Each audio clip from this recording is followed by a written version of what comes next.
मैंने उन्हें कभी देखा, जाहिर है। ठीक है, अच्छा। जाहिर है क्यों लिखा है? मेरी एक नानी थी, जाहिर है। जाहिर है, जाहिर है हम लोग बोलते हैं ना, जाहिर सी बात है, ये सुने हो? जाहिर सा यूज किया जाता है। ऑब्वियस, ऑब्वियस तो सुना होगा, ऑब्वियसली वही है, जाहिर है। ऑब्वियसली बोल, मेरी एक नानी थी ऑब्वियसली। तो ऐसा क्यों कह रही है? जाहिर है, ऑब्वियसली। सबकी नानी थी। हाँ, नानी थी तभी तो हम हैं। हाँ। नानी थी तभी तो मेरी मदर होगी, और मेरी मदर, तो इसलिए यहाँ पे जाहिर है लिखा हुआ है। पर मैंने उन्हें कभी देखा नहीं। मेरी माँ की शादी होने से पहले ही उनकी मृत्यु हो गई थी। शायद नानी से कहानी न सुन पाने के कारण बाद में हम 3 बहनों को खुद कहानियाँ करनी पड़ी। ठीक है, काफ़ी अच्छा स्टेटमेंट यहाँ पे है। आगे चल के वो लोग राइटर बन गए। तो ये थोड़ा सा इंटरेस्टिंग में वो लिखती हैं कि नानी से कहानी तो सुनने को नहीं मिला, तो आगे चल के हम लोग खुद ही कहानी लिखने लग गए, ऑथर बन गए, राइटर बन गए। 3 बहनों मतलब 3 बहन वो लोग थी। नानी से कहानी भले न सुनी हो, नानी की कहानी जरूर सुनी, और बहुत बाद में जाकर उसका असली मर्म समझ में आया। नानी की कहानी, नानी से तो कहानी सुनने को नहीं मिला, लेकिन नानी की कहानी सुने, क्योंकि कहानी तो कभी जैसे कोई पत्रिका में छप जाता है, न्यूज़पेपर में छप जाता है, या रेडियो पे आ जाता है, टीवी में देख लिए। तो नानी की कहानी ये समझ में आया, ये वाला लाइन, नानी से कहानी उनके बारे में सुने, मतलब उनका कहानी सुने। उनका कहानी ऐसा लिखा है इसमें, नानी से कहानी नहीं, नानी की कहानी। हाँ ठीक है, उसका वही मीनिंग निकल रहा है ना, वो नहीं जो हम कह रहे थे। अपना नानी की कहानी जरूर सुनी हो, ये वो कहना चाह रही है। नानी की कहानी जरूर सुनी, और बहुत बाद में जाकर उसका असली मर्म समझ में आया। तो नानी का डेथ हो गया था काफ़ी पहले, मेरे जन्म से भी पहले, मेरी मदर की शादी से भी पहले। तो इससे पता चलता है कि नानी का डेथ ज़्यादा कम एज में ही हो गया। तो नानी की कहानी में कुछ तो खास रहा होगा। नानी की कहानी जरूर सुनी है, बाद में जाके उसका मीनिंग समझ में आया। तो देखेंगे कि नानी की कहानी में ऐसा क्या है। पहले इतना ही जाना कि मेरी नानी पारंपरिक, अनपढ़, पर्दानशी, पर्दा करने वाली स्त्री औरत थी, जिनके पति शादी के तुरंत बाद उन्हें छोड़कर बैरिस्ट्री पढ़ने विलायत चले गए थे, फॉरेन, विदेश। और ये पर्दानशी, पर्दा करने वाली स्त्री, पर्दा, घूंघट। तो यहाँ पे नानी के बारे में पहले तो इतना ही पता था कि पारंपरिक थी, जो पुराने ज़माने के लोग होते हैं, परंपरा पे चलने वाले, कि आज ये वाला व्रत है, आज ये दिन है, आज इस दिन ये नहीं बनाना है, बहुत सारा नियम होता है ना पारंपरिक, इस दिन बाल नहीं कटाना है, सभी होता है वगैरह। तो नानी पारंपरिक है, अनपढ़ है, ज़्यादा पढ़ी लिखी नहीं है। तो पुराने समय की जो वुमेन है, उनको वहाँ तो एजुकेशन था भी नहीं, तो ज़्यादातर वो घर में ही रहते थे लड़की लोग, और सीखते थे, घर का काम वगैरह सीखते थे, परंपरा सीखते थे। फिर आगे चल के नानी बन गई। तो वही लिखा है, नानी पारंपरिक, अनपढ़, पर्दानशी औरत थी, पर्दा करने वाली स्त्री। तो घूंघट वगैरह है कि कोई आए तो घूंघट हम डाल दिए, पर्दा, उसी को पर्दा बोला गया है। पर्दा नसी तो ये उर्दू वर्ड हो गया, और पर्दा उनमें होता है मुस्लिम लोग में। बट अगर इक्विवेलेंट देखें हिंदू में तो घूंघट हो गया, जैसे नीचे झुका दिए। पर्दानशी औरत थी, जिनके पति शादी के तुरंत बाद उन्हें छोड़कर बैरिस्ट्री यानी लॉ का वकालत करने, लॉ प्रैक्टिस, मतलब फॉरेन चले गए छोड़कर, काम से, काम आ गया तो चले गए, छोड़कर मतलब उसका मीनिंग नहीं है कि छोड़ दिए, तो अपने काम से चले गए, काम आ गया। तो बैरिस्ट्री पढ़ने विलायत चले गए थे, जब पढ़ने गए थे, लॉ का पढ़ाई पढ़ने गए थे, जैसे महात्मा गांधी भी गए थे, वो भी फॉरेन गए थे। वही उस समय ये वकालत है उसका बहुत ज़्यादा वैल्यू था, लॉ का पढ़ाई का बहुत ज़्यादा वैल्यू था। ज़्यादातर लोग जिसके पास पैसा होता था लोग पढ़ने जाते थे फॉरेन, लॉ का डिग्री लेने के लिए। और यहाँ लिखा है शादी के तुरंत बाद वो पढ़ने चले गए, शादी के बाद पढ़ने चले गए। तो उस समय शादी कम एज में हो जाता था, तो शादी के बाद ये सब चलता था। कैम्ब्रिज विश्वविद्यालय से डिग्री लेकर जब वे लौटे और विलायती रीति रिवाज के संग जिंदगी बसर करने लगे तो नानी के अपने रहन सहन पर उसका कोई असर न पड़ा, न उन्होंने अपनी किसी इच्छा आकांक्षा या पसंद नापसंद का इजहार पति पर कभी किया। तो यहाँ एक अच्छा बात देखने को मिलता है, अच्छा और ऊंचा सोच, भले वो अनपढ़ थी लेकिन सोच जो है वो हाई लेवल का है। तो काफ़ी बड़े यूनिवर्सिटी से वो पढ़ के आए, डिग्री लेकर के आए, कैम्ब्रिज यूनिवर्सिटी, सुने हो? नहीं, नाम नहीं सुना। तो हूँ क्यों बोल रहे हो? नहीं, वो ये आप पढ़ते रहते हैं। हाँ, जैसे ऑक्सफोर्ड यूनिवर्सिटी, हाँ, कैम्ब्रिज यूनिवर्सिटी, हार्वर्ड यूनिवर्सिटी, ये सब फॉरेन का फेमस यूनिवर्सिटी है। कैम्ब्रिज तो वहाँ से अब चूँकि अब देखो 4 डिग्री लेने में 4 साल 5 साल तो लगा होगा। अब आदमी वहाँ पे अगर 4-5 साल रहेगा तो वहाँ के जैसा हो जाएगा, फिर वहाँ का कल्चर वो अडॉप्ट कर ही लेगा, वो होगा ही। अगर नॉनवेज नहीं खाता है तो नॉनवेज खाने लगेगा, या अगर ड्रिंक नहीं करता है तो ड्रिंक करने लगेगा, शराब वगैरह। कपड़ा पहनने का तरीका चेंज हो जाएगा। तो वो जब उसके नाना जी आए, यानी नानी के जब हस्बैंड आए, तो उनका रहन सहन बदल गया था, उठने बैठने का तरीका। लेकिन वो लिख रही कि इसका नानी पे कोई असर नहीं पड़ा। यहीं पे हम बोले कि बड़ा बात है कि नानी पे कोई असर नहीं पड़ा। नानी ना तो अपने आप को चेंज की, जैसे वो अपना पहले पारंपरिक चलती थी, और ना कभी टोकी अपने हस्बैंड को कि तुम क्या कर रहे हो, यहाँ के जैसे रहो, यहाँ जैसे कपड़े पहनो, ठीक है। उनका वो जैसे थे उनको वैसा, उस पर कोई आपत्ति नहीं जताई, और ना उसका प्रभाव अपने ऊपर पड़ने थी कि हम भी वैसे हो जाए। तो ये बड़ा बात हो जाता है, ठीक है। दोनों ही पॉइंट इम्पोर्टेंट है, क्योंकि यूजुअली क्या होता है कि इंसान या तो उसके जैसा हो जाता है जब वो देखता है, ठीक है, या उसको अपने जैसा बनाने की कोशिश करता है। अब 3-4 फ्रेंड्स आपस में तो क्या होगा, मान लो उसमें 2-3 ड्रिंक कर रहे हैं और एक नहीं कर रहा है, तो एक बहुत समय तक बच नहीं पाएगा, वो भी उसमें आ जाएगा हैबिट में। लेकिन बड़ा बात तब होगा, या 3-4 हटा दो, 2 ही लोग, क्योंकि यहाँ पे 2 लोगों का बात है, 2 लोगों को ही पकड़ते हैं। 2 फ्रेंड है, उसमें एक फ्रेंड का कोई ऐसा है हैबिट जो दूसरा फ्रेंड का हैबिट से मैच नहीं करता है। एग्जाम्पल क्या लें, एक फ्रेंड ड्रिंक करता है, एक फ्रेंड शराब पीता है, एक फ्रेंड दूध पीता है। सलमान खान का मूवी याद आ रहा है, जुड़वा मूवी। तो अब देखो, जो ड्रिंक कर रहा है वो चाहेगा कि दूसरा वाला जो है वो भी ड्रिंक करने लगे। वो बोलेगा क्या जो सब दूध वगैरह पी रहे हो, सब जिंदगी में बच्चा ही रहोगे, बड़ा बनो, यही डायलॉग दिया जाता है।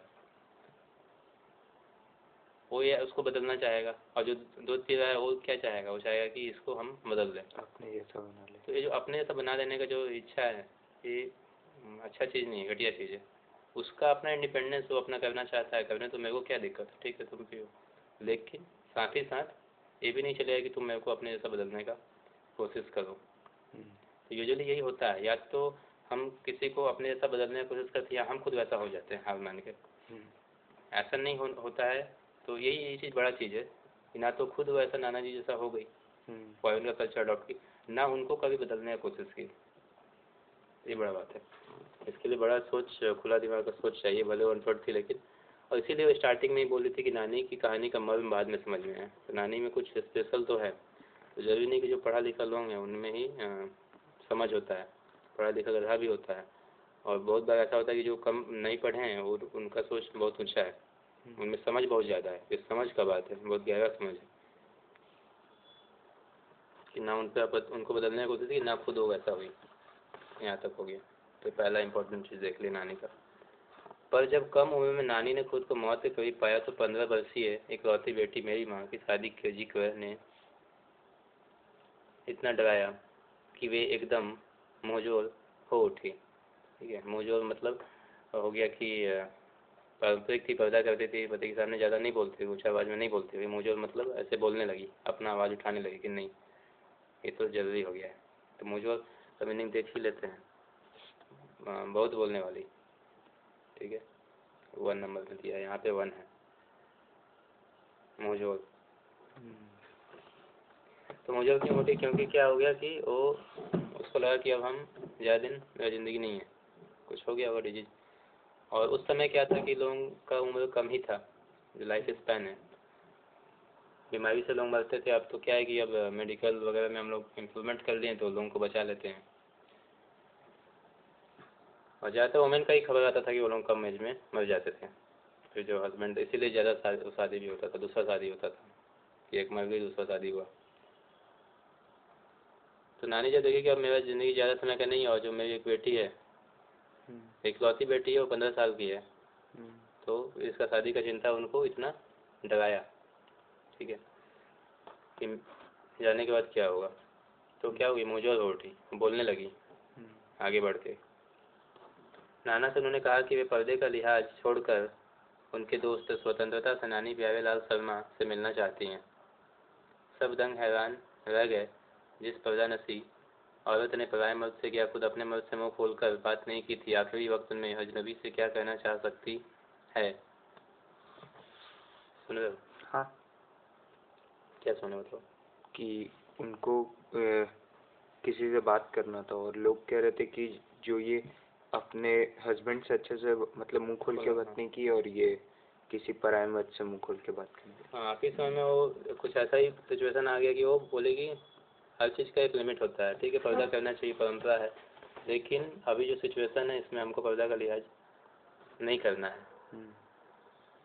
तो अभी तक तो अपने हस्बैंड से भी वो ऐसे खुल के कभी कुछ नहीं बोली थी, पर्दा ही का आड़ में रहती थी। लेकिन अभी क्या हुआ कि वो ऐसा बात बोली, काफ़ी ब्रेव, काफ़ी बोल्ड यहाँ पे बोली कि ये सब पर्दे का लिहाज तो अपनी जगह पे है, लेकिन हम आपके दोस्त, हस्बैंड का दोस्त कौन है, वो फ्रीडम फाइटर हैं प्यारेलाल शर्मा, उनसे हम मिलना चाहते हैं। इस पर्दा का लिहाज अपनी जगह पे, लेकिन अभी हम मिलना चाहते हैं। और जब सबको ये सुना घर के लोग तो हैरान हो गए कि इसको अभी आखिरी समय में, आखिरी वक्त में ऐसा क्या बात पड़ गया। आज तक अपने हस्बैंड से वो बिना पर्दे में नहीं आई हो, और आखिर समय अजनबी मर्द से बात करना चाहती है। तो नाना क्या रिस्पॉन्स दिए, पर नाना ने वक्त की कमी और मौके की नज़ाकत की लाज रखी। सवाल जवाब में वक्त बर्बाद करने के बजाय फ़ौरन जाकर दोस्त को लिवा लाए और बीवी के हुजूर में पेश कर दिया। तो नाना जी भी वो अंडरस्टैंडिंग से बोले कि इसमें अब सवाल जवाब करने का कोई फ़ायदा नहीं है, ऐसे भी इसका समय तो ज़्यादा है नहीं, डॉक्टर बोल ही दिया है। ठीक है, सवाल लिखा नहीं है बट ये सब चीज़ तो हुआ होगा ना, डॉक्टर के पास बोल दिया होगा कि ठीक है अब इतना मंथ्स टाइम है या इतना साल। तो वो नाना जी बोले कि ठीक है अब तो इसका बात मान ही लेना चाहिए, कुछ इम्पोर्टेंट होगा तो जाकर के अपने दोस्त को बुला लें कि जो उसको बात करना है करेगी अपना वाइफ। तो यहाँ से अगेन एक सेकेंड चीज़ देखने को मिलता है कि यहाँ पे समझ का जो बात है, भले वो अनपढ़ थी लेकिन समझ यहाँ देखने को मिलता है कि ठीक है पारंपरिक थी लेकिन वो हर चीज़ का एक लिमिट होता है। यहाँ पे जो सिचुएशन है यहाँ पे हमको परंपरा को छोड़ देना चाहिए, पर्दा का लिहाज यहाँ पे हमको छोड़ देना चाहिए। अब जो नानी ने कहा वो और भी हैरत अंगेज था। उन्होंने कहा वचन दीजिए कि मेरी लड़की के लिए वह आप तय करेंगे, मेरे पति तो साहब हैं और मैं नहीं चाहती कि मेरी बेटी की शादी साहबों के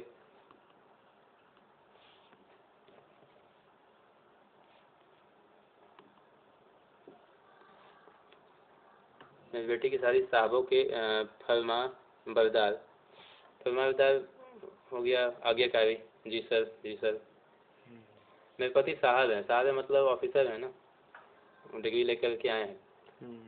तो बोल रहे कि मेरा लड़की के लिए जो आप शादी आप ढूंढिएगा, वर दूल्हा आप ढूंढिएगा, क्योंकि मेरे पति कहाँ है, वो फॉरेन से आए हैं, फॉरेन विदेशी हो गए हैं वो, फिर वो अपने जैसा ही किसी को ढूंढेंगे ना। तो हम नहीं चाहते हैं, क्योंकि नानी तो अपना वो पारंपरिक थी, तो अपना बेटी के लिए वो अपने अब चाहती होगी कि भारतीय कोई मिले। मेरे पति तो साहब है और मैं नहीं चाहती कि मेरी बेटी की शादी साहबों के फरमा बरदार से हो। आप अपनी तरह आज़ादी के सिपाही ढूंढकर उसकी शादी करवा दीजिएगा। ठीक है, अब समझ में आया क्यों वो स्वतंत्रता सेनानी दोस्त से मिलना चाहती थी। तो यहाँ से समझ में आ रहा है कि भले वो औरत है, आदमी देख रहा है कि ठीक है अनपढ़ है, घर का काम करती है, लेकिन आज़ादी के लिए, देश के लिए उसके मन में इतना भावना है। तो वो चीज़ है जो हम लोग को साफ साफ सामने दिखाई नहीं देता है। हम लोग सोचते हैं कि उसको वो क्या सोचता होगा देश के बारे में, और वो भी बहुत, उसके मन में भी बहुत गहरा भाव। तो ऐसा नहीं जो सिपाही लड़ रहा वही बस देश के लिए कुछ करता है, ये भी एक योगदान ही हुआ। तो एक देशभक्ति उनमें था। यहाँ पे अगेन इम्पोर्टेंट कैरेक्टरिस्टिक नानी का विशेषता भी तो क्वेश्चन में आएगा कि नानी का क्या क्या विशेषता हो बताया भी। तो यहाँ से देशभक्ति की भावना देखने को मिलता है कि कितना वो देशभक्ति उन्हें भरा था। भले अनपढ़ थे लेकिन सब चीज़ उनको मालूम था।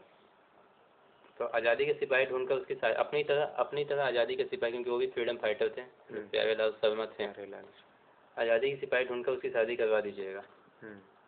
कौन कह सकता था, हाँ वही अभी जो बताएं वो बात यहाँ लिखा हुआ है, कौन कह सकता था कि अपनी आज़ादी से पूरी तरह बेखबर उस औरत के मन में देश की आज़ादी के लिए ऐसा जुनून होगा। अपनी आज़ादी, अब इस स्टेटमेंट में थोड़ा समझना है। तो देखो क्या समझ आ रहा है, कौन कह सकता है वाला स्टेटमेंट।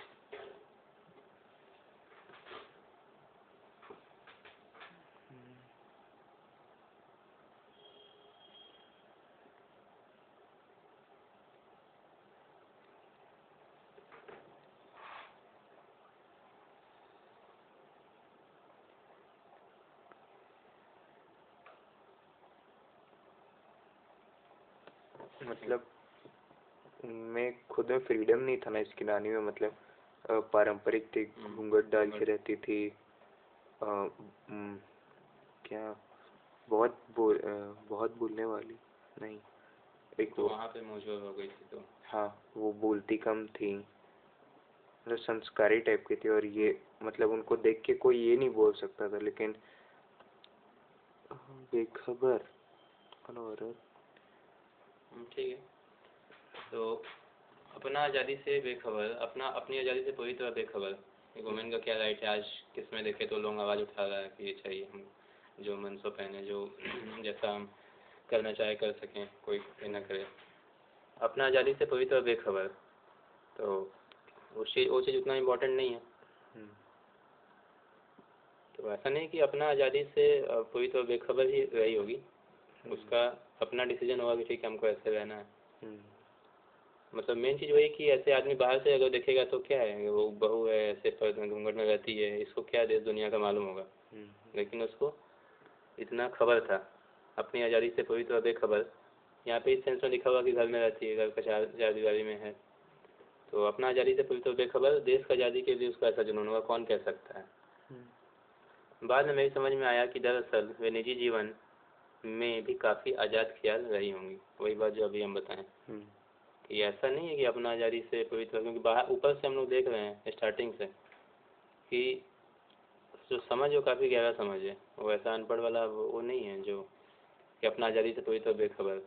क्योंकि नाना जी आए तो उसका इन्फ्लुएंस अपने ऊपर नहीं पड़ने दी, ना उनको टोकी। दोनों में से कोई एक चीज़ तो हो ही जाता, अगर समझ में कमी होता, अगर थिंकिंग उतना ब्रॉड नहीं होता, दोनों में से कोई एक चीज़ होता। ठीक, तो ऐसा नहीं है कि अपना आज़ादी से, वो देख के लग रहा है कि अपना आज़ादी से उसको कोई मतलब नहीं है और घर में है तो उसको कुछ समझ नहीं होगा, बट बहुत समझदार वो थी। तो वो बात आगे लेखिका लिखती हैं, बाद में मेरी समझ में आया कि दरअसल वे निजी जीवन में भी काफ़ी आज़ाद ख्याल रही होंगी। बाद में मेरी समझ में आया, ठीक है, क्योंकि बिना उसके इतना वो बोल्ड डिसीजन कैसे ले सकती है। आज़ाद ख्याल तो रही होंगी, और अगर परंपरा पे चल रही हैं या पर्दा कर रही हैं तो उनका अपना डिसीजन है। ठीक है, उन्होंने नाना की ज़िंदगी में कोई दखल नहीं दिया, न उसमें साझेदारी की, पर उन्होंने अपनी ज़िंदगी को अपने ढंग से जीती जरूर रही। ठीक है, पारंपरिक घरेलू उबाऊ और खामोश ज़िंदगी जीने में आज के हिसाब से क्रांतिकारी चाहे कुछ न रहा हो, दूसरे की तरह जीने के लिए मजबूर न होने में असली आज़ादी कुछ ज़्यादा ही थी। इसको थोड़ा सा समझो, पारंपरिक से लेके लास्ट। पारंपरिक घरेलू उबाऊ का क्या मतलब है? बोल कर देने वाला, उबा देने वाला। उबाऊ और खामोश जिंदगी जीने में आज के हिसाब से क्रांतिवीर चाह कुछ न कर क्रांतिकारी चाहे कुछ न रहे हो, दूसरों की तरह जीने के लिए मजबूर न होने में असली आज़ादी कुछ ज़्यादा ही थी। पारंपरिक घरेलू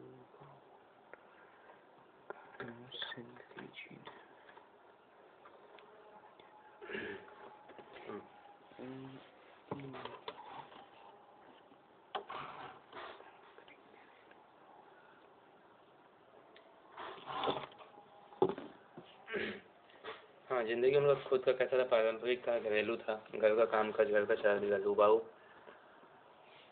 उबाऊ ही लगेगा ना, डेली डेली वही काम है। खामोश ज़िंदगी, ज़्यादा बोलती नहीं थी।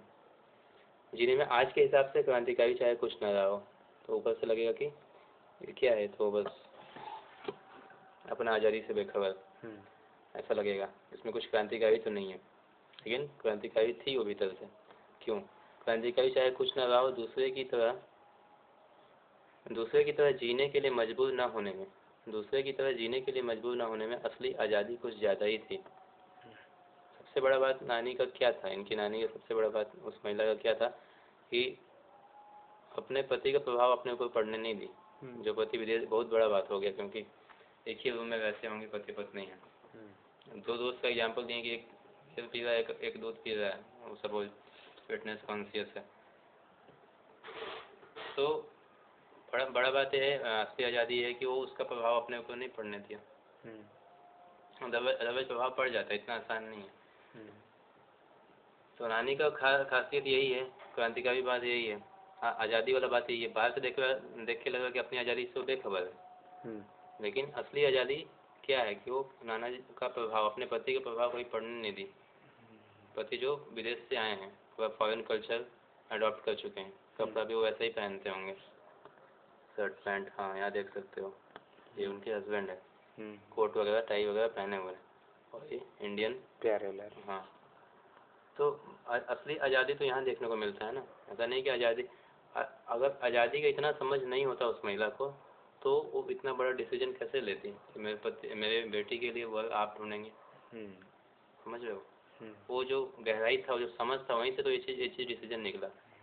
इसलिए लेखिका यहाँ पे कहती हैं कि ये चीज़ मेरे को बहुत बाद में समझ में आया कि अपना निजी ज़िंदगी में भी वो काफ़ी आज़ाद, फ्रीडम माइंडसेट की होगी। बाहर से भले लग रहा है, लेकिन सबसे बड़ा इसमें जैसे ये प्यारेलाल जो है, ये फ्रीडम फाइटर है। मतलब फ्रीडम फाइटर नहीं, मतलब आर्मी कुछ है, एक्स फ्रीडम फाइटर। हाँ, तो ये उनसे अपनी बेटी के लिए उनके जैसे ही कोई खोजने बोल रही है ना।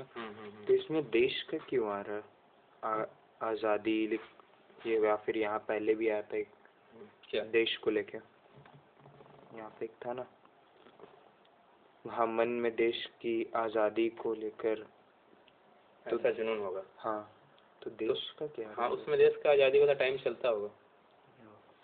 इसमें भी आई थिंक लेखक परिचय लास्ट में देता है।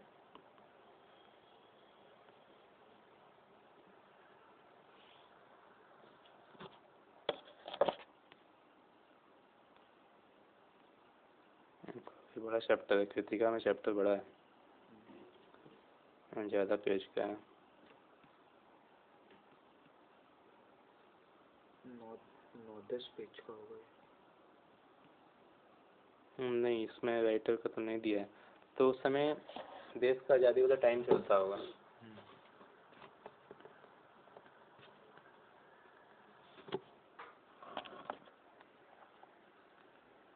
ठीक है, समझ आया? हाँ। क्वेश्चन क्या था तुम्हारा, वही हम नहीं समझे। जैसे ही नहीं, जो आप बोले वही थे। जैसे ये बोल रहे थे ना कि इनको देश को लेके जागरूकता था, तो अभी तक जो हम लोग पढ़े उसमें तो ये यही बोल रहे हैं कि अपने जैसे कोई खोजिएगा। तो उस वे में तो लग रहा है कि ये मतलब अपना पारंपरिक को लेके बोल रही है ना, कि ये खोजेंगे तो फॉरेनर खोजेंगे, ये खोजेंगे तो अपना इंडियन खोजेंगे, फाइटर टाइप। ना सिर्फ इंडियन खोजेंगे बल्कि अपने टाइप का, हाँ, स्वतंत्रता टाइप का जो। हाँ, तो इसमें यहाँ एक लाइन है था ना, देश की आज़ादी को लेके जुनून। तो इसमें देश का कहाँ से रोल आ गया? है, क्योंकि वो खोजेंगे, ये खुद स्वतंत्रता सेनानी है। तो ये अब बोल भी है कि अपने जैसा ही खोजिएगा, तो वो भी अपने जैसा खोजेंगे, कोई अच्छा लड़का, कोई भगत सिंह टाइप का लड़का, ठीक है, कोई सुभाष चंद्र बोस टाइप का लड़का, जिसको जो मतलब देश का आज़ादी के लिए भी काम कर रहा है, तो कोई ऐसा खोजिएगा। ठीक है, तो हुआ ना, अब वो खुद तो नहीं कर सकती, खुद जा करके तो नहीं लड़ सकती है, लेकिन ये तो कर सकती है कि हाँ बेटी की शादी हम किसी ऐसा फ्रीडम फाइटर टाइप का पर्सन से करवाएं। तो वो भी तो कंट्रीब्यूशन दे रही है ना आज़ादी का लड़ाई में। जैसे अभी हम बोले कि जरूरी नहीं कि आप देश के लिए करने का यही मतलब है कि आप बॉर्डर पे जाके लड़ो, सिर्फ वही एक तरीका नहीं है। घर में कोई है तो घर में रहकर भी बहुत कुछ कर सकता है, बड़ा बड़ा डिसीजन ले सकता है। अभी कोई डाउट है या हो गया? ठीक ठीक है, तो लगेगा वो बाद में समझ में आया कि बगैर वो फ्रीडम माइंडसेट के डिसीजन आ ही नहीं सकता, इतना बड़ा डिसीजन कि आप अपने जैसा किसी को ढूंढिएगा जो देश के लिए जिसमें देश के लिए जुनून हो। क्योंकि फॉरेनर हस्बैंड है वो तो क्या कर रहे होंगे, हाँ साहब है, साहबों के फरमाया था, साहब से यहाँ पे वो भी मतलब है, जो ब्रिटिश ऑफिसर्स हैं उनको भी साहब कहा गया है। ठीक है, जैसे सुभाष चंद्र बोस थे वो ICS का एग्ज़ाम पास कर लिए थे, जिसको अभी IAS कहते हैं। इतना मतलब देश का तो सबसे इम्पोर्टेंट एग्ज़ाम था, उसमें इंडियंस कोई पास उस समय इंडियन कोई पास नहीं कर पाता था, क्योंकि उन्हीं का सिस्टम है, आज भी वही सिस्टम चल रहा है, IAS उन्हीं का सिस्टम है जो लोग IAS ऑफिसर बनते हैं। तो वो इतने इंटेलिजेंट थे वो कि वो पास कर लिए थे, लेकिन बाद में उनको समझ में आया कि हम काम तो उनके अंडर में करेंगे ना, तो हम देश सेवा कैसे कर पाएंगे। वो क्लियर करने के बाद उनको समझ में आया कि इससे हम कंट्री में जो बदलाव लाना चाहते हैं वो हम नहीं कर पाएंगे। IAS उनके अंडर में काम कैसे हुआ? IAS किसके अंडर में काम करता है? गवर्नमेंट के अंडर में काम करता है। IAS ऑफिसर हो गया, DC हो गया, इतने पढ़े लिखे लोग हैं, लेकिन कोई नेता है, नेता के आगे जी जी करना पड़ेगा, नेता भले अनपढ़ हो। तो उस समय नेता कौन था? उसमें गवर्नमेंट किसका था? ब्रिटिश का था। अच्छा। तो ये चीज़ उनको समझ में आया तो उस नौकरी को लात मार दी। और इनके पति क्या थे? इनके पति वैसे ही थे ना, वो गवर्नमेंट सर्वेंट थे, साहब थे, साहबों के फरमानदार, साहब से यहाँ पे वो भी मतलब है ब्रिटिश ऑफिसर्स। तो ऐसा दूल्हा हम नहीं चाहते हैं, क्योंकि हम तो देश का आज़ादी के लिए जुनून था उस महिला में। ऐसा चाहिए जो गवर्नमेंट को विरोध करे, वैसा दूल्हा चाहिए हमको। ऐसा नहीं चाहिए वेल सेटल्ड, नहीं चाहिए वेल सेटल्ड, अच्छा नौकरी हो, ये नौकरी क्या होगी तो देखो।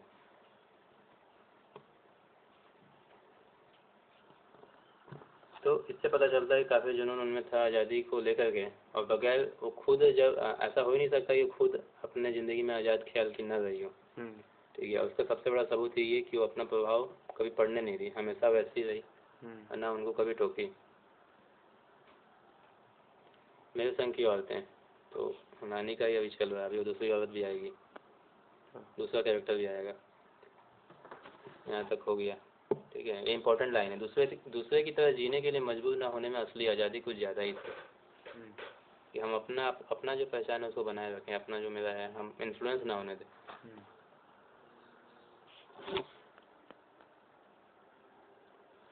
खैर इसी तरह मेरी माँ की शादी ऐसे पढ़े लिखे होनहार लड़के से हुई जिसे आज़ादी के आंदोलन में हिस्सा लेने के अपराध में ICS आ गया, वही IAS है, ICS के इम्तिहान में बैठने से रोक दिया गया था, और जिसकी जेब में पुश्तैनी पैसा ढेला एक नहीं था।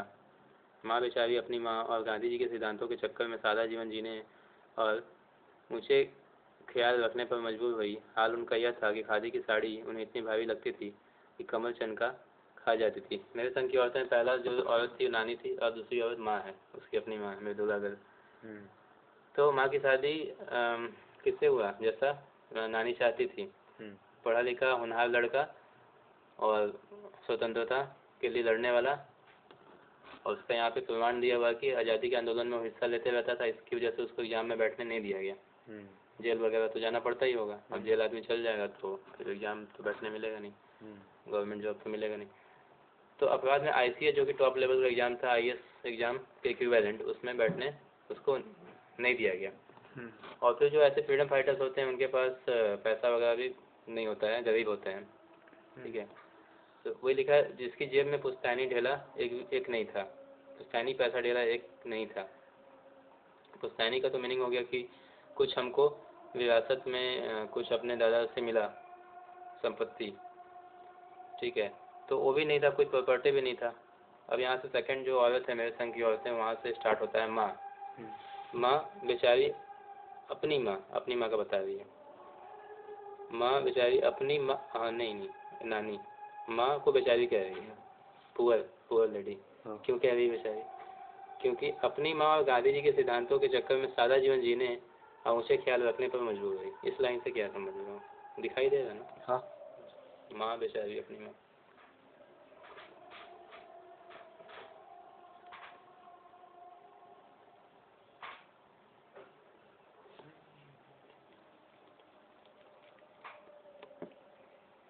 हाँ, क्योंकि इनकी मम्मी और गांधी जी तो बहुत सिद्धांत वाले थे ना, पारंपरिक टाइप, और उसके चक्कर में उन पर भी असर पड़ा होगा, तो वो भी सादा जीवन जीने पर मजबूर हो गई।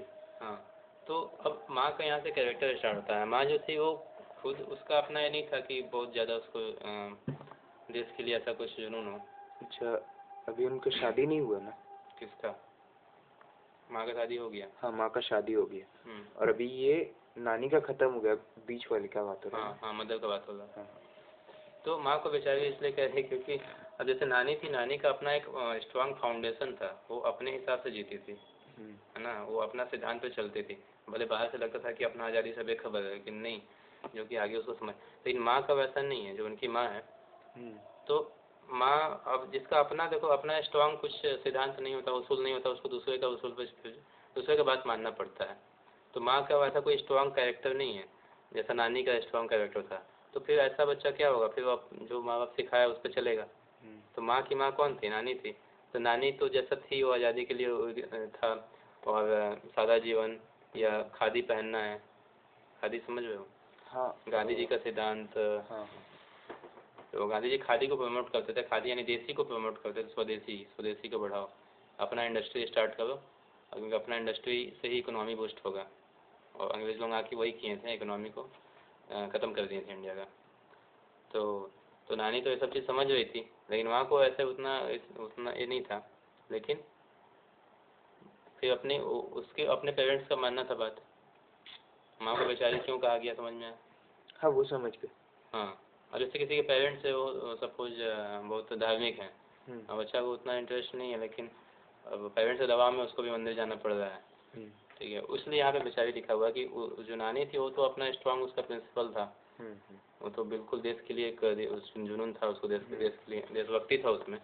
माँ में वैसा नहीं था, माँ बस बात मान रही थी, पेरेंट्स का बात मान रही थी। अपनी माँ और गांधी जी के सिद्धांतों के चक्कर में सादा जीवन जीने और ऊँचे ख्याल रखने पर मजबूर रही, ठीक है। उसका अपना ऐसा कुछ नहीं था कि हम सादा जीवन जिएंगे, लेकिन क्योंकि उसकी माँ चाहती थी और गांधी जी का बहुत बड़ा नाम था, गांधी जी का बहुत ज़्यादा प्रभाव था, तो मजबूर थी वो भी वैसा ही सादा जीवन जीती थी, ऊंचा ख्याल रखने पर मजबूर हुई।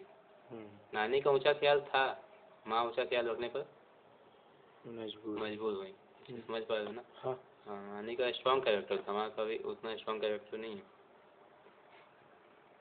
हाल उनका यह था कि खादी की साड़ी उन्हें इतनी भारी लगती थी कि कमर चनका खा जाती। रात रात भर जाग कर वे उसे पहनने का अभ्यास करती, जिससे दिन में शर्मिंदगी न उठानी पड़े।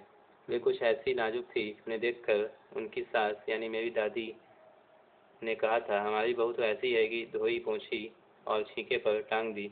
गनीमत यह थी कि किसी ने उन्हें छींके पर से उतारने की पेशकश नहीं की। तो माँ का कैरेक्टर यहाँ पे दे रहा है कि उतना स्ट्रांग उनका कुछ ऐसा सिद्धांतवादी टाइप को नहीं थे जैसे नानी थी, गहरा समझ था उनमें, गहरा अपना एक सिद्धांत, अपना सिद्धांत सोच जीती थी। माँ में वैसा नहीं था, माँ बस अपना पेरेंट्स का बात मान रही थी। माँ उसको बोल दिया गया है कि चलो यही बहुत सही है, जैसे अभी पेरेंट्स का एग्जाम्पल दिए, तो बच्चा उठता है, वो फिर वो पाठ करता है, मंदिर जाता है, लेकिन उसको अपना कुछ नहीं है, अपना खुद का इंटरेस्ट नहीं है। तो खादी की साड़ी क्या था, उनको बहुत भारी लगता था, कंफर्टेबल नहीं लगता था। और वो जो थी माँ थी वो काफ़ी नाजुक थी, स्ट्रांग वगैरह फिजिकली नहीं थी, तो साड़ी को संभाल नहीं पाती थी, अनबैलेंस हो जाता था। लेकिन अब क्योंकि वैसा ही ज़िंदगी उसको जीने पर मजबूर रहना है, परंपरा वही है, उस पर चलना है। तो रात भर जाग करके वो साड़ी पहनने का प्रैक्टिस करती थी, क्योंकि साड़ी क्या हो जाता था, वो खुल जाता था दिन में। तो दिन में वही लिखा है, जिससे दिन में शर्मिंदगी ना उठानी पड़े। ये वाला जो लाइन आप बोले वो वाला समझ नहीं आया। कहाँ गया मेरी गंगेरा?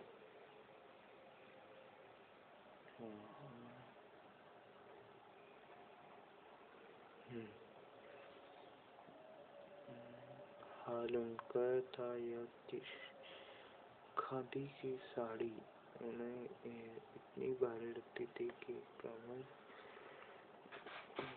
के अपना होता था। रात रात भर जाग कर पहनने का अभ्यास करते थे, देखते थे शर्मिंदगी न।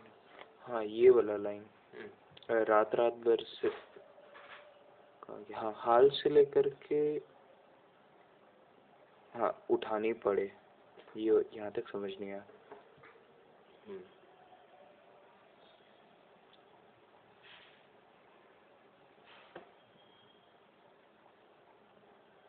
हाल कहाँ पे? हाँ, हाल उनका यह था खादी साड़ी भारी लाइन कमर का रात भर जागने पहनने का अभ्यास करती हैं, शर्मिंदगी न उठानी पड़े तक ना, उसके आगे शर्मिंदगी नहीं, ठीक। हाँ, तो साड़ी वो खादी का साड़ी था, वो भारी होता था। खादी का साड़ी मतलब वो नॉर्मल साड़ी ना? नहीं, खादी एक क्लॉथ होता है, फाइबर होता है, खादी का कपड़ा होता है, ठीक है। अब तो खादी फैशनेबल हो गया है, उस समय खादी स्वदेशी का ये था, स्वदेशी को प्रमोट किया जाता था। खादी भारी होता है। अब जैसा इसमें लिखा है, अभी के समय में तो फैशनेबल है, तो टेक्नोलॉजी बढ़ गया होगा, मे भी उसको कंफर्टेबल बना दिया गया होगा। उस समय क्या था, खादी भारी होता था। खादी मतलब वो नॉर्मल साड़ी ना?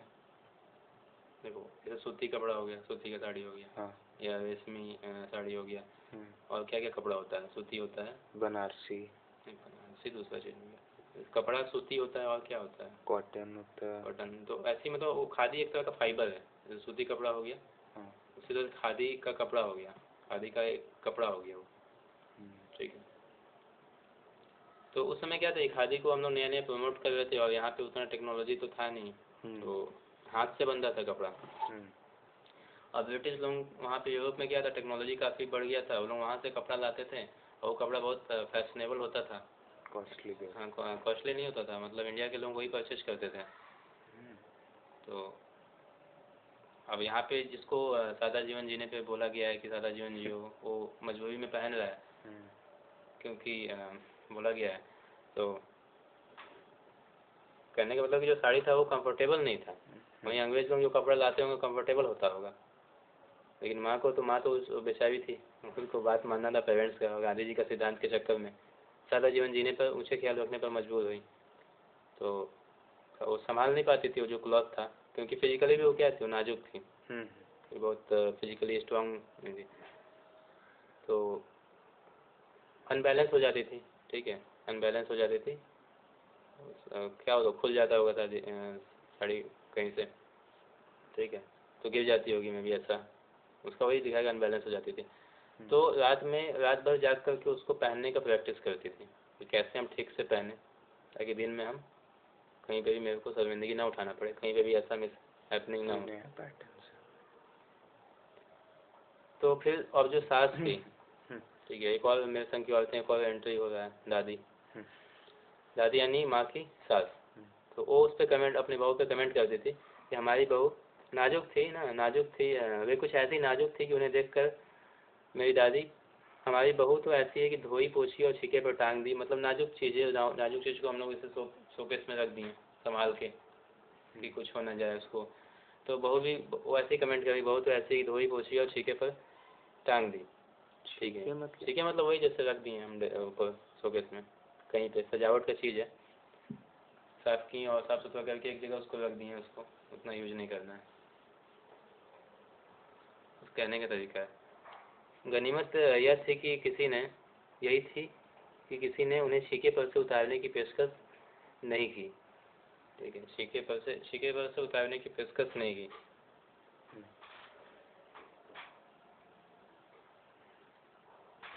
गनीमत यही थी कि किसी ने उन्हें छीके पर से उतारने की पेशकश नहीं की। हाँ, इसको गनीमत कह रही है, गनीमत वर्ड सुने नहीं, गनीमत वर्ड हम लोग कब यूज करते हैं, जैसे जब बताना हो कि कम से कम चलो भला हुआ कि कम से कम इतना तो हो गया, गनीमत है कि ऐसा नहीं किया हो इतना ही बोला। शुक्र है। हाँ, गनीमत है। तो गनीमत यही थी कि कम से कम भला तो यही हुआ था, गनीमत ये थी किसी ने उन्हें छीके पर से उतारने की पेशकश नहीं की। अब ये लाइन थोड़ा सा हो जाता है, इसको समझने वाला हो जाता है, बट क्लियर इसमें हो नहीं रहा है। गनीमत यही थी किसी ने उन्हें छीके पर से उतारने की, छीके पर चढ़ाने का मतलब समझ में आ गया, वही कुछ। हाँ वो तो समझ गया, बहुत नाजुक चीज़ है। हाँ नाजुक चीज़ है, तो उसको सजावट की तरह वो वैसे ही है। गनीमत ये थी कि उसको किसी ने उन्हें छीके पर से उतारने की पेशकश नहीं की, तो इसको गनीमत वो क्यों कह रही होंगी, अगर इस पर सोचें। जैसे उसको छीके पे हम रख दिए हैं 100 पीस है, गनीमत है कि उसको छीके पर से हम ना उतारें, उसी में उसका भला है, नहीं तो क्या होगा, टूट जाएगा। हाँ मतलब वो जहाँ पे है वैसे ही ठीक है। हाँ गनीमत है कि वो किसी ने उतारने की कोशिश नहीं की, निकलेगा तो फिर वो भी कर जाएगा। अब माँ को ज़बरदस्ती नानी जैसा बनाने की कोशिश करेंगे तो ये हो जाएगा छीके पर से उतारने का मतलब।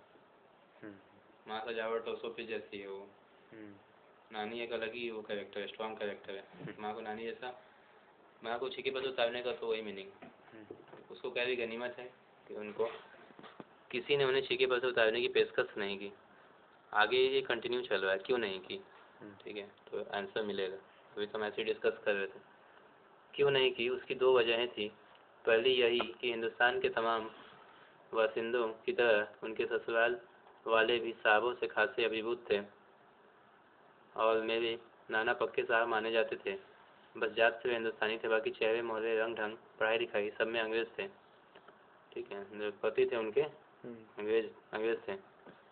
मम्मी के हस्बैंड, नानी के। अच्छा हाँ। तो यहाँ पे इसीलिए वो चाहती थी ना कि बेटी का शादी कि वो न ढूंढे, वो ढूंढेंगे अपने जैसा ढूंढ देंगे, अंग्रेज लोगों का सेवा करने वाला। हाँ भले उसका नौकरी अच्छा होगा, सैलरी अच्छा होगा, लेकिन हमको नहीं, देशभक्ति का भी था नानी में। जात से हिंदुस्तानी थे, सब में अंग्रेज थे। मज़े की बात यह थी कि हमारे देश में आज़ादी की जंग लड़ने वाले ही अंग्रेजों के सबसे बड़े प्रशंसक थे। गांधी, नेहरू हों या मेरे पिताजी के घर वाले, भले लड़का आज़ादी की लड़ाई लड़ते जेब खाली और शोहरत सिर्फ करता रहे, दबदबा उसके साहबी ससुर का ही था। एक आन बान शान वाले साहब ने उनके सिर पे लड़के को अपनी नाजुक जान लड़की सौंपी। उससे रोमांचक क्या कोई कविकथा होती। नानी की सनक भरी आखिरी ख्वाहिश और नाना की रजामंदी फिर रोमांचक उपकथाएं थी जो कहानी के तिलिस्म को और गाढ़ा बना चुकी थी। दूसरी वजह माँ की अपनी शख्सियत थी। एक वजह इतना बड़ा था, दूसरी वजह यहाँ से स्टार्ट हो गया। छीके पर से उतारने की किसी ने उन्हें पेशकश नहीं की, इसका 2 वजह आगे वो बताती है। एक वजह काफ़ी बड़ा है, उसको समझना पड़ेगा। एक तो है कि मोबाइल से करे तो थोड़ा सा अनकंफर्टेबल हो रहा है, बुक रहता बेटर होता। क्यों नहीं कि इसकी 2 वजह थी। पहली यही कि हिंदुस्तान के तमाम बासिंदों की तरह उनके ससुराल वाले, उनके यानी माँ की, उनके ससुराल वाले भी साहबों से खासे अभिभूत थे, और मेरे नाना पक्के साहब माने जाते थे।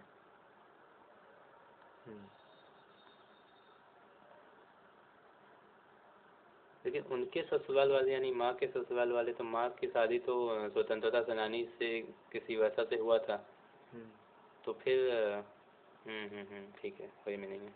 वो लड़का भले वैसा था लेकिन पेरेंट्स वैसे नहीं थे, इसका ये मीनिंग निकल रहा है। समझ पा रहे हो? हाँ वो तो समझ गया। क्या कि मतलब जिस टाइप की मम्मी या उस टाइप की ये नहीं है।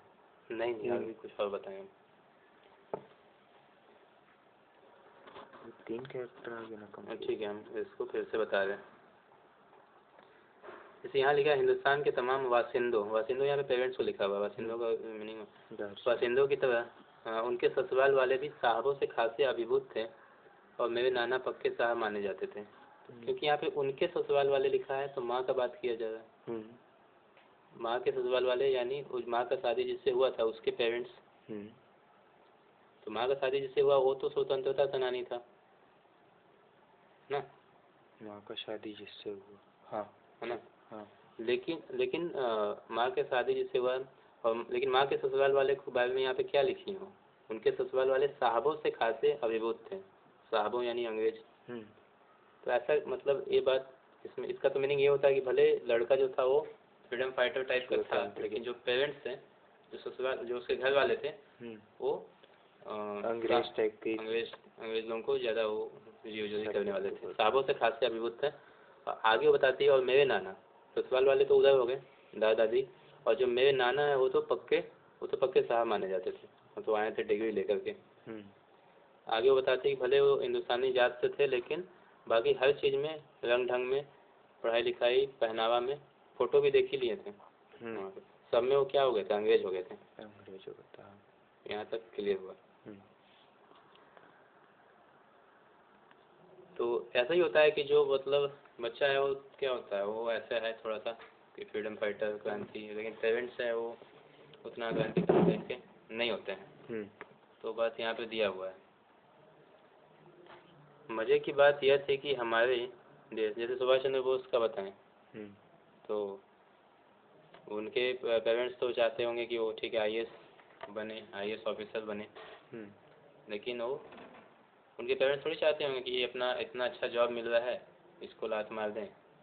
उसके बाद से पूरी तरह से वो एक फ़कीर का ज़िंदगी, वो चले गए थे, वो घर भी छोड़ के वो कहाँ हो गए थे, उधर जाके सेना वगैरह बना रहे थे। तो पेरेंट्स थोड़ी चाहते होंगे, पेरेंट्स तो वही चाहते होंगे कि वो ठीक है साहब बन गया, अब साहब को अगर नौकरी करें। तो वो बात यहाँ लिखा हुआ, हिंदुस्तान के तमाम वासिंदों की तरह उनके ससुराल वाले भी साहबों से खासे अभिभूत थे। पेरेंट्स वही चाहे ना कि बच्चा जो है एक सेक्युलर जॉब करे, देशभक्ति वगैरह किताब में ही अच्छा लगता है। तो और मेरे नाना तो पक्के साहब माने जाते थे। उसके बाद है, मज़े की बात यह थी कि हमारे देश में आज़ादी की जंग लड़ने वाले ही अंग्रेजों के सबसे बड़े प्रशंसक थे। ठीक है, ऐसा वो क्यों लिखती हैं? मज़े की बात यह थी कि हमारे देश में आज़ादी की जंग लड़ने वाले ही अंग्रेजों के सबसे बड़े प्रशंसक थे। इस लाइन का मीनिंग समझ आया? क्यों, मतलब हम ही लोग के घर में वो वाला, बस इस लाइन का मीनिंग, ट्रांसलेशन तो समझ में आ गया ना? हाँ वो तो आ गया। हाँ, हमारे देश में आज़ादी की जंग लड़ने वाले ही, जो आज़ादी की जंग लड़ रहे हैं वो अंग्रेजों के प्रशंसक भी हैं। तो ये बात यहाँ पे इतना सही नहीं लग रहा है, सपोर्टर भी है। हाँ, तो आगे इसका क्या ये मतलब है कि जो मम्मी की शादी जिससे हुआ वो तो फ्रीडम फाइटर थे, तो क्या वो प्रशंसक भी थे? नहीं। आज़ादी की जंग लड़ने, इसमें बड़े बड़े लीडर का बात किया जा रहा है।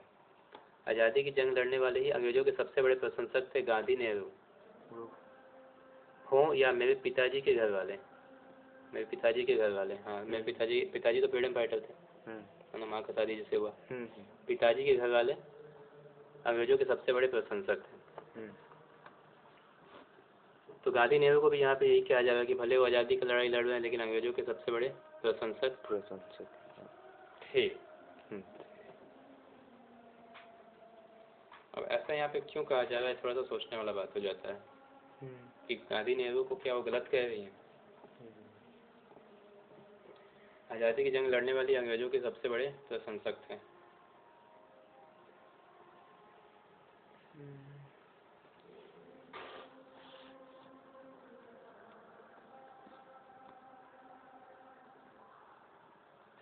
ठीक है, फ्रीडम स्ट्रगल तो चल रहा है, लेकिन अंग्रेज लोगों को ही बना के रखना है, सिस्टम को भी।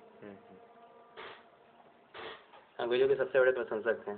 आगे लिखा है, भले लड़का आज़ादी की लड़ाई लड़ते जेब खाली और शोहरत सिर करता रहे, दबदबा उसके साहबी ससुर का ही था। ठीक है, लड़का यहाँ पे हो गया उसके फादर, राइटर के फादर, मदर के हस्बैंड।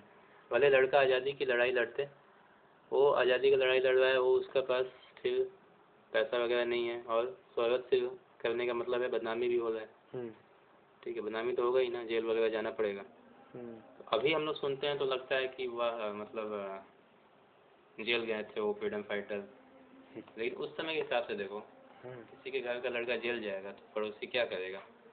तो ताना मारेगा, ये बदनामी ही होगा। अभी ना लग रहा कि हाँ मरने के बाद हम लोग सबको फेमस कर देते हैं, बट उस समय अगर चले जाओ तो वो बहुत बदनामी वाला बात होता था कि अभी जेल गया था। तो लिखा है कि भले लड़का जेल जा रहा है, अपना वो जेब खाली कर रहा है इस समय आज़ादी की लड़ाई में, दबदबा, लेकिन दबदबा उसके साहबी ससुर का ही था। ससुर जो नाना तो थे ही साहब, ससुर वगैरह भी उसी साहबी थे। तो ऐसा नहीं कि फ्रीडम स्ट्रगल कर रहा है तो उसको बहुत पॉपुलैरिटी मिल रहा है, नहीं, वो तो अभी हम लोग कह देते हैं, बट उस समय तो उसी चीज़ का वैल्यू था। जो सिस्टम में बना हुआ है, दबदबा उसके साहबी ससुर का ही था। एक आन बान शान वाले साहब ने उनके, एक एक चीज़ को डिकोड करना पड़ेगा, आगे जो सेंटेंस लिखा हुआ है सरकाजम के टोन में भी लिखा हुआ है। एक आन बान शान वाले साहब ने, सरकाजम समझते हो? नहीं। वही व्यंग्य, हिंदी में व्यंग्य बोलते हैं या ताना, कि किसी का हम बाहर से दिखावे की तारीफ करें लेकिन उसमें एक ताना भी है। तो यहाँ पे सरकाजम के टोन में लिखा हुआ है। एक आन बान शान वाले साहब ने, साहब, एक आन बान शान वाले साहब ने, अभी जो आन बान शान लिखा है ना वही सरकाजम है। एक आन बान शान वाले साहब ने उनके सिर्फ हुए लड़के को, उनके सिर्फ हुए लड़के को, सिर्फ हुए लड़का यहाँ पे किसको कहा जाएगा? उनके हस्बैंड को, मदर के हस्बैंड को। हाँ। उनके सिर्फ हुए लड़के को अपनी नाजुक जान लड़की, ठीक है। तो इसका मतलब है कि आन बान शान वाले साहब कौन हो गए? पिताजी, हस्बैंड के। हाँ, हस्बैंड के पिताजी यानी राइटर के दादाजी, और मदर के ससुराल वाले, ठीक है। तो आन बान शान वाले साहब ने उनके सिर्फ हुए लड़के को, पिता तो हो गया। अच्छा, लड़की किसकी थी? लड़की तो नाना वाली थी ना। तो आन बान वाले साहब कौन हुए? नाना जी हुए। लड़की कौन दिया? स्टेटमेंट पूरा पढ़ो। एक आन बान शान वाले साहब ने उनके सिर्फ हुए लड़के को अपनी लड़की, अपनी नाजुक जान लड़की। तो लड़की किसकी थी? नाना की थी ना। नानी की थी, नाना की थी, हाँ। तो आन बान शान वाले साहब कौन हुए? नाना जी हुए। नाना, वो तो बड़े वाले साहब थे, ससुराल वाले तो साहब थे लेकिन ये बहुत बड़े वाले साहब थे। हाँ, तो आन बान शान वाले साहब, आन बान शान पे हम फिर से आएंगे कि यहाँ पे सरकाजम क्या है। आन बान शान वाले साहब ने उनके सिर्फ हुए लड़के को, कि वो ठीक है, वो जो मतलब लड़का भले स्वतंत्रता सेनानी है लेकिन घर वाला साहब ही है, घर वाला साहब ही। तो उनके सिर्फ हुए लड़के को, तो यूजुअली ऐसा ही होता है, फैमिली देख करके शादी तय किया जाता है कि लड़का भले पसंद नहीं है लेकिन फैमिली हमको पसंद है, चलो घर तो अच्छा है ना, घर देख करके शादी कर दिया जाता है। तो यहाँ पे भी वो चीज़ देखने को मिल रहा है कि लड़का भले वो नाना को पसंद नहीं होगा लेकिन लड़का का तो घर वाला है, वो साहब वाला ही है, उनके जैसा, वो खुद भी साहब वाले थे। मतलब इन्हीं का कहीं ना कहीं इन्हीं का पसंद था। हाँ, उनका पसंद भी है, क्योंकि अब ऐसे तो होगा नहीं कि नानी बस अपना ही चला दे, दोनों का बात रखा गया, वो उसका बात इसमें लिखा नहीं है। तो वो बेटी तो उनकी भी ऐसे कैसे कि उनका पसंद उसमें नहीं देखा जाएगा, इसीलिए राजी हो गए होंगे, ठीक है चलो लड़का, फिर मेरी वाइफ को फ्रीडम फाइटर चाहिए ना, है, लेकिन फैमिली वैसे ही जैसा हम चाहते हैं, क्योंकि इज्जत मायने रखता है। लोग तो बोलेगा नहीं कि तुम किस सोसाइटी में उठते बैठते हैं, किस घर से शादी हुआ है, तो घर देखा जाता है। तो आन बान शान वाले साहब कौन हो गए? नाना जी हो गए, और वो अपना लड़की जो कि एकदम नाजुक लड़की है, ठीक है, वो नानी जैसी वो है नहीं, स्ट्रॉन्ग ब्रेव, और सिर्फ वे लड़के को अपनी नाजुक जान लड़की सौंपी, यहाँ तक समझ आया? उससे रोमांचक क्या कोई परिकथा होती? रोमांचक मतलब एक्साइटिंग, रोमांटिक।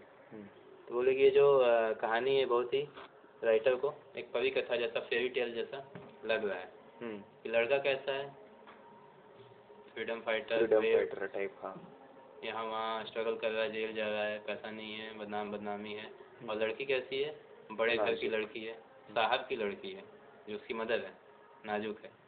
तो बड़े घर का बच्चा वैसे ही हो जाता है, नाजुक हो जाता है, उसको पूरा अच्छा से मिला है फैसिलिटी वगैरह, और लड़की है तो फिर वैसे ही घर में रहो वगैरह, कुछ स्ट्रगल्स करना पड़ा नहीं, तो ऐसा बच्चा क्या हो जाता है? नाजुक हो जाता है, कमज़ोर। तो लेखिका कह रही है, मृदुला गर्ग जो राइटर है वो कह रही है कि ये तो इससे ज़्यादा एक्साइटिंग फेरी टेल्स कुछ हो सकता है। लड़का कैसा है? वो एक सिर्फिया टाइप का लड़का है, और क्या बढ़ता है, अगागा टाइप का लड़का है, और लड़की वहीं एकदम वो साहब की लड़की है। एक आन बान शान वाले साहब ने अपनी नाजुक जान लड़की किसको सौंपी? उनका सिर्फिया लड़का को सौंपी है।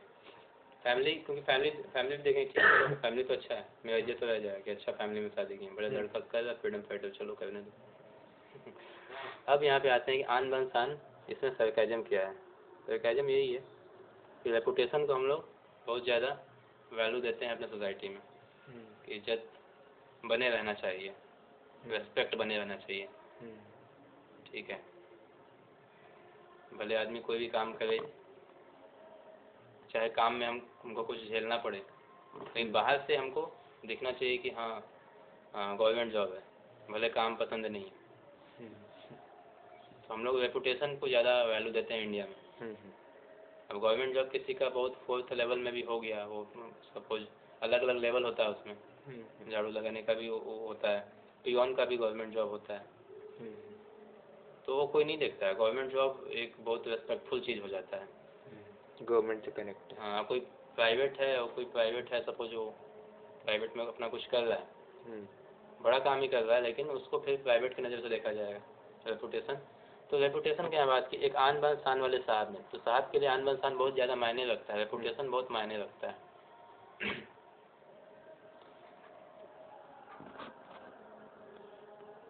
तो इससे उससे रोमांचक क्या कोई कविता होती? यहाँ तक हो गया, ठीक है। तो लेखिका कह रही है कि जो कहानी है अपने आप में काफ़ी एक्साइटिंग हो जाता है, कोई फिल्मी स्टोरी जैसा हो जाता है, फेरी टेल जैसा हो जाता है। लड़की कैसी एक तरफ और लड़का एक अलग ही टाइप का है। चलो इसके आगे नेक्स्ट क्लास करेंगे। उसको हाँ।